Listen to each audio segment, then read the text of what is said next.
네, 오늘 우리에게 주시는 하나님의 말씀은 구약성경 여호수아 5장 2절에서 12절의 말씀입니다. 제가 읽겠습니다.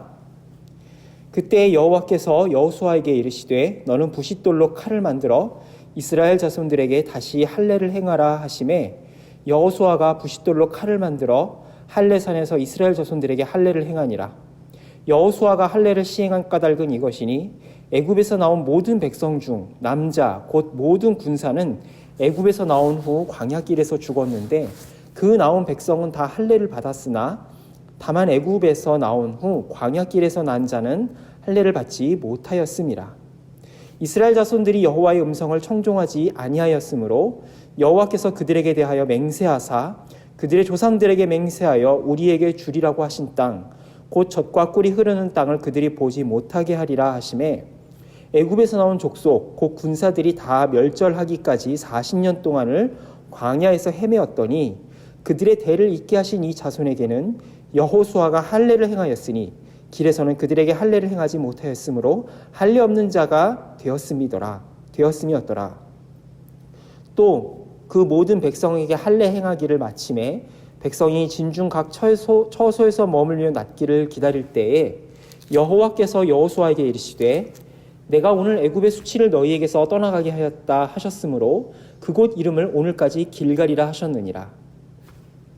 또 이스라엘 자손들이 길갈에 진쳤고 그달 14일 저녁에는 여리고 평지에서 유월절을 지켰으며 유월절 이튿날에 그 땅의 소산물을 먹되 그날의 무교병과 볶은 곡식을 먹었더라.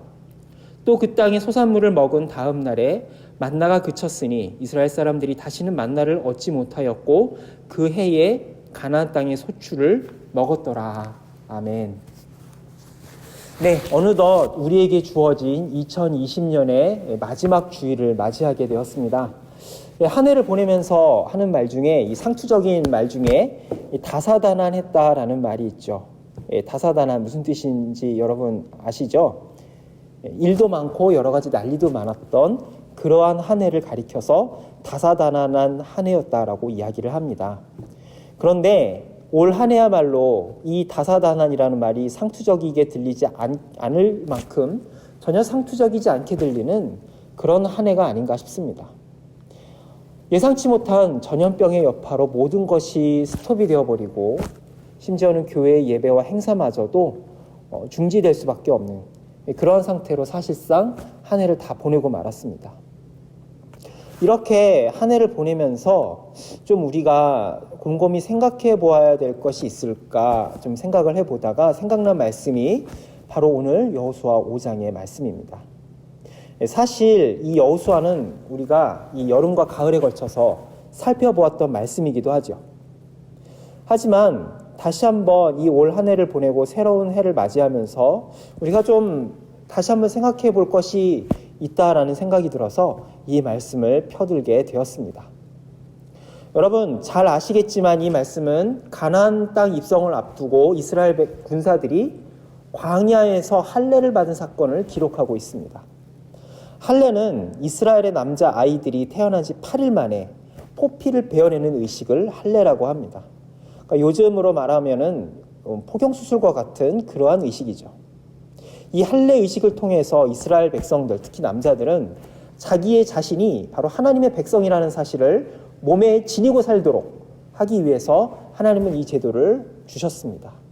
그런데 오늘 5절 말씀을 보니까 오늘 지금 이 본문에 나온 이스라엘 군사들은 광야에서 태어났기 때문에 할례를 받지 못했다라고 기록이 되어 있습니다. 자, 그런데 여러분, 왜 하나님은 하필 이런 때에 할례를 받으라고 하셨을까요? 평상시라면 이것이 그닥 문제될 것이 사실 없겠지만 여러분 이들이 처한 상황은 결단코 평범한 상황이 아니라는 것에 우리가 좀 주목할 필요가 있습니다.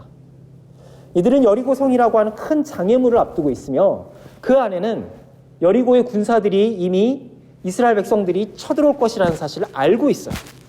자, 이런 상황에서 할례를 받는다. 그것은 바로 적 앞에서 무장해제를 하는 것이나 다름없는 것이죠.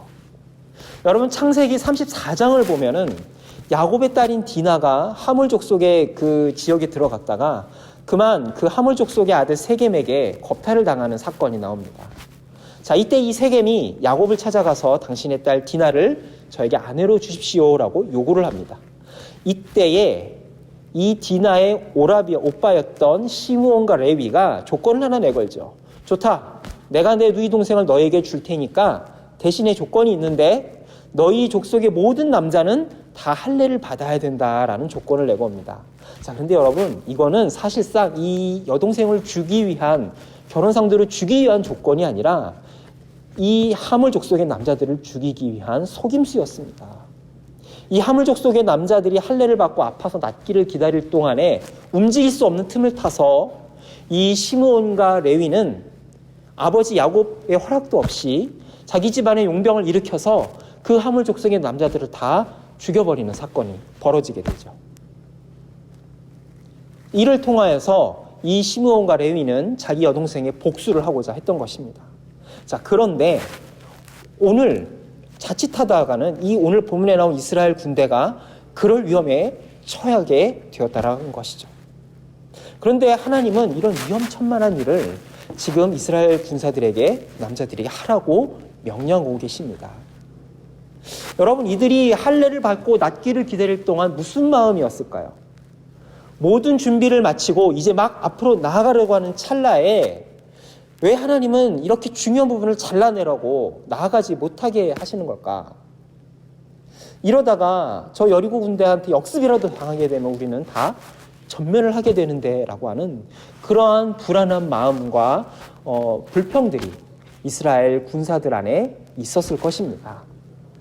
그리고 이러한 불안과 불평, 그리고 앞이 보이지 않는 이런 답답한 상황은 오늘 본문에 나온 이스라엘 군사들 뿐만이 아니라 바로 오늘 우리가 가진 그러한 마음이지 않을까라는 생각을 하게 됩니다.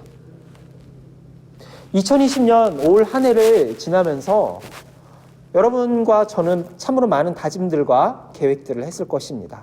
그런데 그 모든 것들이 중국 우한발 전염병으로 인하여서 모두가 스톱이 되어버렸습니다. 이로 인하여서 우리의 일상과 삶의 모든 것이 멈추어 버리고 앞으로 나아가지 못하는 상황에서 우리가 할 수 있는 것은 그저 앉아서 낫기를 기다리는 것 외에는 할 수 있는 것이 없게 되었어요. 여러분, 형제들 포경수술 해보셔서 아시죠? 포경수술 한 다음에 뭐라도 제대로 할 수 있습니까? 할 수 있는 것이 없죠. 저도 우리 교회 부임한 이후에 겨울 수련회, 여름 수련회 한 번도 제대로 해보지 못하고 예배도 하다 말다를 반복을 하면서 사실상 제대로 된 사역을 이어가지 못했던 그런 시간들을 보내면서 참으로 손과 발이 묶인 그러한 기분을 저도 느꼈습니다. 왜 저만 느꼈겠습니까? 여러분들의 삶 속에서도 아마 그러한 답답한 마음들은 누구나 다 가득하였을 것입니다. 여러분, 하나님은 왜 이런 일들을 우리에게 허락하시는 걸까요? 왜 우리는 이러한 답답한 일을 겪는 걸까요? 여러분, 앞에서도 이야기했지만 할례가 무엇이죠? 할례는 하나님의 백성의 정체성을 확인하는 표식입니다. 이 여리고성을 무너뜨리고 앞으로 나아가는 데 있어서 가장 중요한 힘의 원천은 어떤 이들이 가진 무장이나 힘이 아니라 바로 하나님의 백성됨이라고 하는 이 온전한 정체성, 그리고 영원한 군대 장관이신 그 하나님과의 연합이 가장 중요하다는 사실을 주님은 알려주고 싶었던 것이죠. 마치 삼손의 힘이 삼손 자체의 이 능력이 있는 것이 아니라 바로 하나님과 연합에 있었던 것처럼 이들도 진정한 힘은 바로 하나님과 연합에 있다는 사실을 알려주고 싶었던 겁니다. 자, 그런데 이러한 할례의 일반적인 의미도 중요하지만 오늘 본문에 나온 여리고성 앞에서 행해진 할례는 조금 더 특별한 의미를 가지고 있습니다. 그 특별한 의미를 오늘 말씀 9절에서는 이렇게 이야기하고 있는데요. 여호와께서 여호수아에게 이르시되 내가 오늘 애굽의 수치를 너희에게서 떠나가게 하였다라고 기록하고 있습니다. 할례를 통하여서 몸의 포피를 베어내는 것처럼 이들이 그동안 가지고 있었던 모든 수치와 죄악들과 옛 습관들, 모든 것들을 하나님은 잘라내버리시고 떠나가게 하셨다라는 것이죠. 여러분, 이스라엘 백성들은 하나님의 은혜로 애굽을 탈출하여서 하나님의 백성이 되었습니다.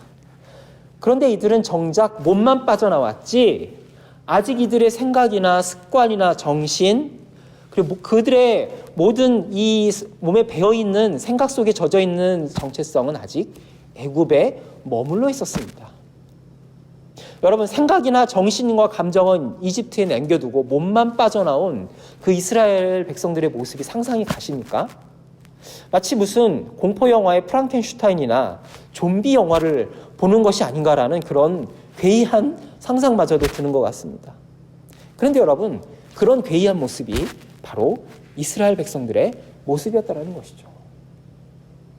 몸은 빠져나왔지만 정신과 마음이 애굽에 있는 상태로는 이들은 결코 하나님이 주시고자 하는 새로운 땅, 새로운 기업, 새로운 은혜, 새로운 지경을 누릴 수 없었습니다. 결국 홍해를 건넜던 사람들은 다 어떻게 됐죠? 하나님께서 애굽에 일으키신 10가지 재앙과 홍해를 가르신 그 엄청난 기적을 보고도 이들은 어떻게 되었습니까? 마치 소돔과 고모라를 탈출한 롯의 아내가 그곳에 망해가는 성에 미련을 버리지 못해서 뒤를 보다가 그만 소금 기둥이 되어버렸던 것처럼 이들 역시 몸은 빠져나왔지만 마음이 거기 두고 있는 상태에서 계속해서 애굽을 뒤돌아보다가 결국 그들은 광야에서 사라져버리고 말았습니다. 그리고 그들의 자손들, 출애굽 2세대들이 지금 여리고성 앞에 있는 본문의 현장이 바로 오늘 우리가 읽은 여호수아의 본문인 것이죠. 주님은 이런 불순종의 모든 아픈 기억들과 흔적들을 할례를 통해서 지워버리셨던 것임을 성경은 우리에게 보여주고 있습니다. 할례를 받고 아픈 몸을 추스리면서 가만히 앉아서 기다리는 그 시간들은 분명히 힘든 시간들이고 무기력한 시간이었을 것입니다.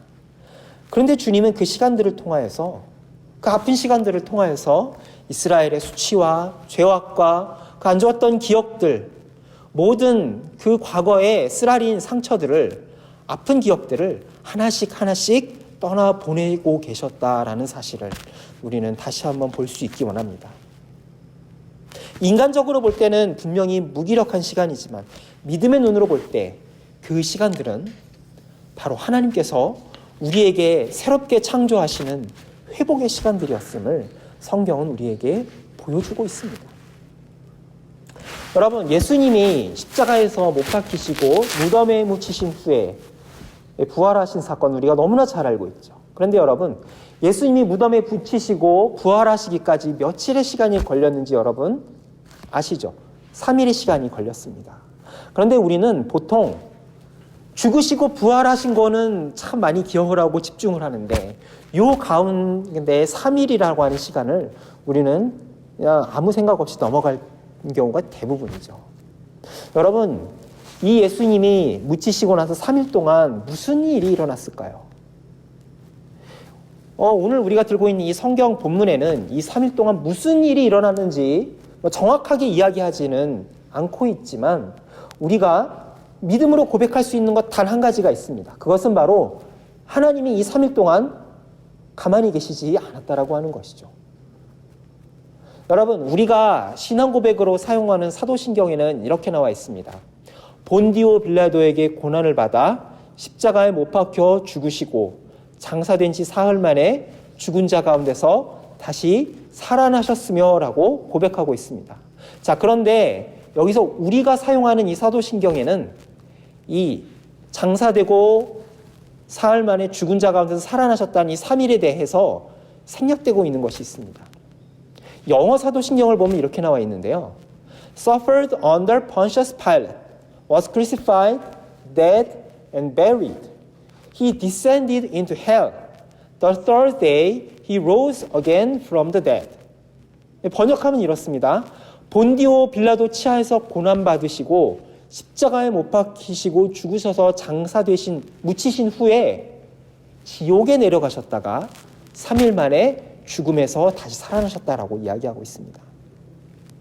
성경 본문에서는 이 3일 동안에 어떤 일이 일어났는지 침묵하고 있지만 교회 전통에서는 이 3일의 기간 동안 예수님이 영적인 지하세계에 내려가셔서 죽음과 마귀의 권세를 빼앗아 오신 기간으로 해석을 하고 있습니다. 그래서 이 부분을 전통적인 사도신경에서는, 라틴어 사도신경에서는 포함을 시켰고요. 영어에서는 그것을 그대로 번역해 온 것이죠.